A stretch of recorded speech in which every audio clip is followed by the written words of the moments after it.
warahmatullahi wabarakatuh. Halo teman-teman, perkenalkan nama saya Elin Marlina dengan NIM 20129266. Baiklah, di video kali ini saya akan membahas sedikit materi yaitu struktur tumbuhan dan fungsinya. 1. Akar. Akar merupakan bagian pokok dari struktur tumbuhan di samping batang dan daun. Akar juga tersusun atas dua struktur yaitu struktur luar yang disebut dengan morfologi dan struktur dalam yang disebut dengan anatomi. Dari struktur luar, akar tersusun atas rambut akar, tudung akar, sedangkan struktur dalam yang terdiri dari epidermis, endodermis, korteks, dan silindris pusat. Adapun fungsi akar: 1.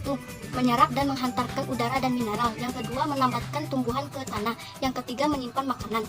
Batang termasuk bagian dari struktur tumbuhan yang sangat penting sebagai tempat lintasan makanan hasil fotosintesis yang dibawa ke saluran tumbuhan. Struktur batang tersusun dari lapisan jaringan. Adapun yang disebut dengan lapisan luar yaitu lapisan epidermis yang berfungsi sebagai jaringan pelindung. Sedangkan yang di bawah terdapat lapisan korteks yang berfungsi sebagai jaringan penyokong. Sedangkan korteks ini hanya ada pada tumbuhan dikotil saja. Selanjutnya lapisan terdalam adalah empelut yang tersusun dari sel-sel dewasa yang kuat sebagai dasar pembentukan batang. Adapun fungsi batang: 1. Mengalirkan zat hasil fotosintesis dari daun ke seluruh tubuh bahkan sampai ke bagian cadangan makanan. Yang kedua, menegakkan serta menguatkan tubuh tumbuhan. Yang ketiga, menggunakan air dan zat mineral dari akar ke seluruh tubuh terutama daun. Ketiga, daun. Daun merupakan salah satu struktur tumbuhan yang menjadi organ pokok pada tumbuhan. Daun termasuk organ penting dalam tumbuhan. Karena apa? Karena daun dikatakan sebagai organ fotosintesis terutama pada sebagian besar tumbuhan. Daun berbentuk pipih, melebar, dan kebanyakan berwarna hijau. Warna tersebut hasil dari fotosintesis yang berupa kloroplas dalam sel daun. Adapun fungsi daun: 1. Sebagai alat pembuatan makanan melalui proses fotosintesis, sedangkan tempat pertukaran gasnya melalui stomata. Yang kedua, tempat penyimpanan cadangan makanan. Yang ketiga, tempat penguapan transpirasi. Struktur pada tumbuhan yang keempat adalah bunga. Bunga merupakan struktur tumbuhan dan organ yang sangat penting di dalam tumbuhan, khususnya pada tumbuhan Angiospermae. Bunga juga berperan dalam keturunan pewarisan sifat. Fungsi bunga dapat dilihat pada struktur yang ada pada bunga. Struktur bunga tersebut alat pembantunya yaitu benang sari dan petik. Fungsi bunga merupakan untuk menghasilkan biji. Adapun fungsi keutamaan bunga: 1. Sebagai alat perkembangbiakan generatif. Yang kedua, menarik hewan agar hinggap ke serbuk sari. Yang ketiga, bunga juga merupakan tempat menyatunya gamet jantan dan gamet betina. Selanjutnya materi akan disampaikan oleh Melvira Sarki. Kepada Melvira dipersilahkan. Baiklah, bismillahirrahmanirrahim. Assalamualaikum warahmatullahi wabarakatuh. Perkenalkan, nama saya Melvira Sarki dengan NIM 20129306 dari kelas 20 PB6 yang akan memenuhi tugas ulangan tengah semester mata kuliah konsep biologi SD dengan materi selanjutnya yakni buah dan biji. Buah dan biji adalah organ pada tumbuhan yang terdiri dari perkembangan lanjutan dari bakal buah atau yang kita sebut dengan ovarium. Buah biasanya membungkus dan melindungi. Dan ini contoh dari gambaran buah dan biji. Yang bisa kita lihat di sini adanya buah melindungi biji yang ada di dalamnya. Pengertian buah dalam lingkup pengetanian atau kita sebut dengan hortikultura atau pangan adalah bahan pangan yang bisa dimakan mentah atau tanpa diolah dulu. Lebih luas, pengertian buah di atas biasanya disebut sebagai buah-buahan. Buah dihasilkan dari penyerbukan putih oleh benang sari. Di dalam buah terdapat biji yang merupakan bagian penting bagi tumbuhan yang berkembang biak secara generatif. Karena biji masa depan jika ditanam akan tumbuh dan berkembang menjadi individu baru yang mempunyai sifat seperti kedua induknya. Fungsi buah dan biji. Yang seperti kita ketahui, fungsi buah: 1. Dimanfaatkan manusia sebagai pelindung biji, sebagai cadangan makanan, alat perkembangbiakan. Dan fungsi biji yang kita ketahui dimanfaatkan manusia, hasil pembuahan atau penyembuhan bunga, dan alat perkembangbiakan. Dan ini contoh macam-macam buah yang biasanya kita makan ataupun memang yang sering kita makan intinya ya kan. Ini contohnya. Berbagai macam buah yang dihasilkan baik di dalam negeri maupun luar negeri. Jadi selanjutnya yakni perkembangan tumbuhan secara genetatif vegetatif alami.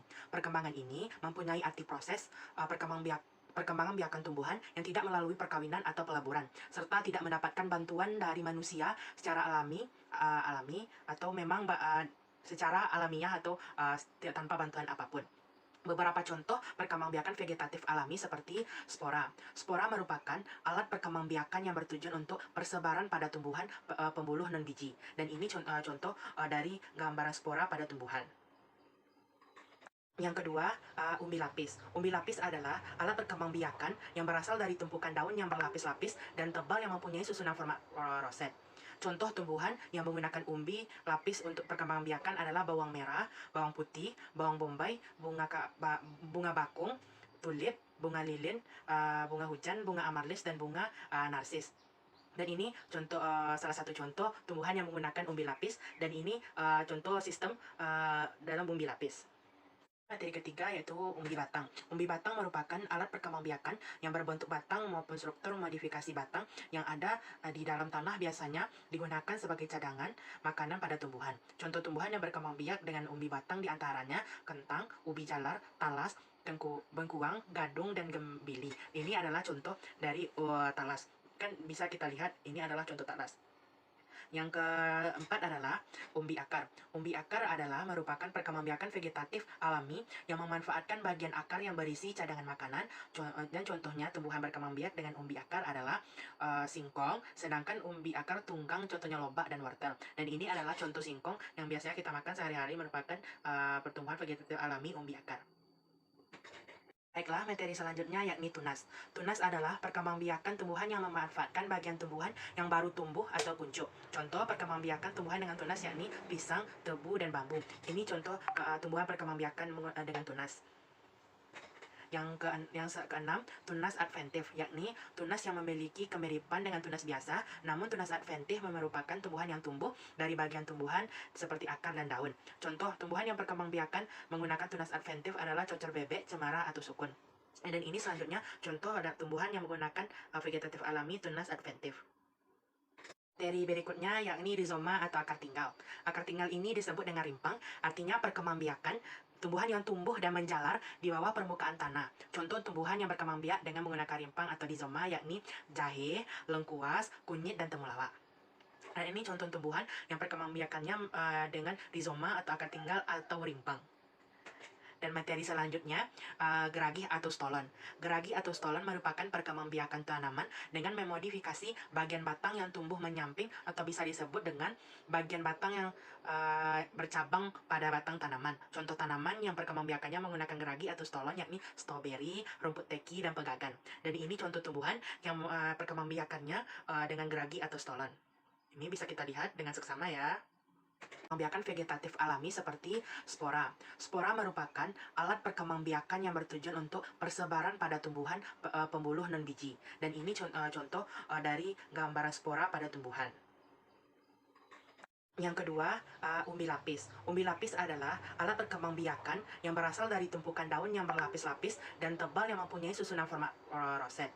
Contoh tumbuhan yang menggunakan umbi lapis untuk perkembangbiakan adalah bawang merah, bawang putih, bawang bombay, bunga bakung, tulip, bunga lilin, bunga hujan, bunga amarlis, dan bunga narsis. Dan ini contoh salah satu contoh tumbuhan yang menggunakan umbi lapis, dan ini contoh sistem dalam umbi lapis. Materi ketiga yaitu umbi batang. Umbi batang merupakan alat perkembangbiakan yang berbentuk batang maupun struktur modifikasi batang yang ada di dalam tanah, biasanya digunakan sebagai cadangan makanan pada tumbuhan. Contoh tumbuhan yang berkembang biak dengan umbi batang diantaranya kentang, ubi jalar, talas, bengkuang, gadung, dan gembili. Ini adalah contoh dari talas. Kan bisa kita lihat ini adalah contoh talas. Yang keempat adalah umbi akar. Umbi akar adalah merupakan perkembangbiakan vegetatif alami yang memanfaatkan bagian akar yang berisi cadangan makanan. Dan contohnya tumbuhan berkembang biak dengan umbi akar adalah singkong, sedangkan umbi akar tunggang contohnya lobak dan wortel. Dan ini adalah contoh singkong yang biasanya kita makan sehari-hari, merupakan pertumbuhan vegetatif alami umbi akar. Baiklah, materi selanjutnya yakni tunas. Tunas adalah perkembangbiakan tumbuhan yang memanfaatkan bagian tumbuhan yang baru tumbuh atau kuncup. Contoh perkembangbiakan tumbuhan dengan tunas yakni pisang, tebu, dan bambu. Ini contoh tumbuhan perkembangbiakan dengan tunas. Yang keenam, tunas adventif, yakni tunas yang memiliki kemiripan dengan tunas biasa, namun tunas adventif merupakan tumbuhan yang tumbuh dari bagian tumbuhan seperti akar dan daun. Contoh tumbuhan yang perkembangbiakan menggunakan tunas adventif adalah cocor bebek, cemara, atau sukun. Dan ini selanjutnya contoh ada tumbuhan yang menggunakan vegetatif alami tunas adventif. materi berikutnya yakni rizoma atau akar tinggal. Akar tinggal ini disebut dengan rimpang, artinya perkembangbiakan tumbuhan yang tumbuh dan menjalar di bawah permukaan tanah. Contoh tumbuhan yang berkembang biak dengan menggunakan rimpang atau rizoma yakni jahe, lengkuas, kunyit, dan temulawak. Nah, ini contoh tumbuhan yang perkembangbiakannya dengan rizoma atau akar tinggal atau rimpang. Dan materi selanjutnya, geragi atau stolon.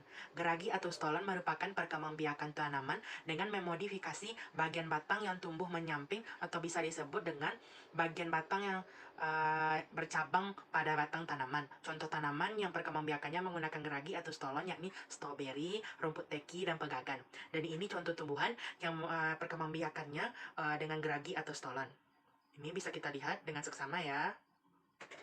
Baiklah, materi selanjutnya mengenai perkembangbiakan tumbuhan secara vegetatif buatan. Perkembangbiakan tumbuhan secara vegetatif buatan merupakan proses untuk memperbanyak tumbuhan tanpa melalui perkawinan, tetapi menggunakan campur tangan manusia atau dibantu oleh manusia. Berikut ini beberapa contoh perkembangbiakan tumbuhan secara vegetatif buatan. Yang pertama yaitu stek. Stek merupakan suatu proses untuk memperbanyak tumbuhan dengan menggunakan bagian dari tubuh tumbuhan, seperti akar, batang, dan daun. Stek terbagi atas 3 cara. Yang pertama, stek batang. Cara perkembangbiakan tumbuhan menggunakan stek batang adalah dengan memotong bagian batang yang memiliki luas atau matang. Pastikan batang memiliki 3-4 luas. Kemudian, jarak potong antara luas bawah 0,5 cm dan luas atas 1 cm. Kemudian, potong bagian batang secara runcing dan tancapkan pada tanah.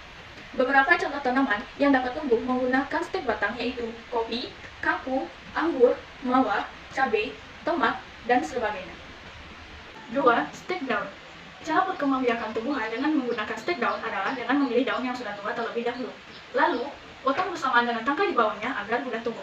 Selanjutnya, rendam daun terlebih dahulu dengan larutan auksin. Setelah itu, tancapkan potongan daun ke tanah dan tutup dengan plastik berlubang. Contoh tanaman yang dapat berkembang biak dengan menggunakan stek daun yaitu kaktus, lidah buaya, cocok bebek, begonia, dan sebagainya. 3. Stek akar. Stek akar biasanya digunakan untuk tanaman akar yang menjalar. Caranya dengan mengambil akar yang merapat dan potong akar dengan diameter kurang lebih 5-10 cm. Tahap setelah pemotongan akar disebut dengan tahap penyemaian. Akar akan ditimbun di dalam media semai, yaitu campuran tanah dan pupuk organik. Proses penimbunan ini harus dilakukan dengan hati-hati agar akar tidak mudah rusak.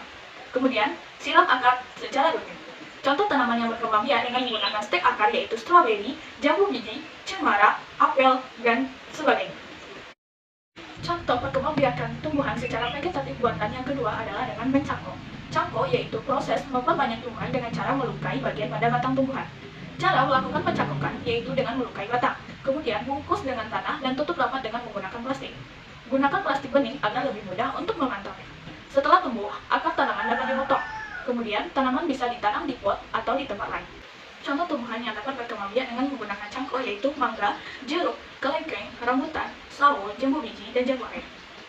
Cara perkembangbiakan tumbuhan secara vegetatif buatan yang ketiga yaitu merunduk. Merunduk merupakan cara untuk memperbanyak tumbuhan dengan membengkokkan tanaman yang masih mempunyai induk. Cabang tanaman yang dibengkokkan harus berada di bawah permukaan tanah. Setelah beberapa lama, akan muncul akar baru sebagai tanaman baru. Kemudian, pisahkan tanaman berakar baru dengan tanaman induk seperti ditanam di dalam pot atau media tanam yang lainnya. Biasanya, tanaman yang berkembang biak secara merunduk adalah tanaman yang mempunyai batang panjang dan juga lentur. Contoh tanaman yang berkembang biak dengan merunduk yaitu melati, sirih, apel, stroberi, dan anggur. 3. Baiklah, materi yang ini keempat adalah okulasi atau menempel. Okulasi adalah salah satu perkembangbiakan tumbuhan yang dilakukan dengan cara menempelkan potongan tunas dari batang tanaman yang satu ke irisan batang tanaman yang lain. Menggunakan metode okulasi ini akan membantu meningkatkan mutu dan kualitas tanaman. Okulasi dilakukan agar menghasilkan sifat-sifat tumbuhan yang paling baik dan juga mendapatkan bibit berkualitas. Contoh tumbuhan yang perkembangbiakannya dengan cara okulasi adalah kakao, karet, mangga, kelengkeng, alpukat, jeruk nipis, dan kamboja. Dan ini contoh tanaman yang melakukan langkah dengan okulasi atau menempel yang maksudnya bisa dilakukan dengan cara okulasi atau menempel.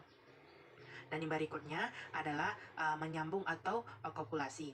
Menyambung untuk perkembangbiakan vegetatif buatan karena membutuhkan bantuan manusia untuk menggabungkan batang bawah serta batang atas tanaman.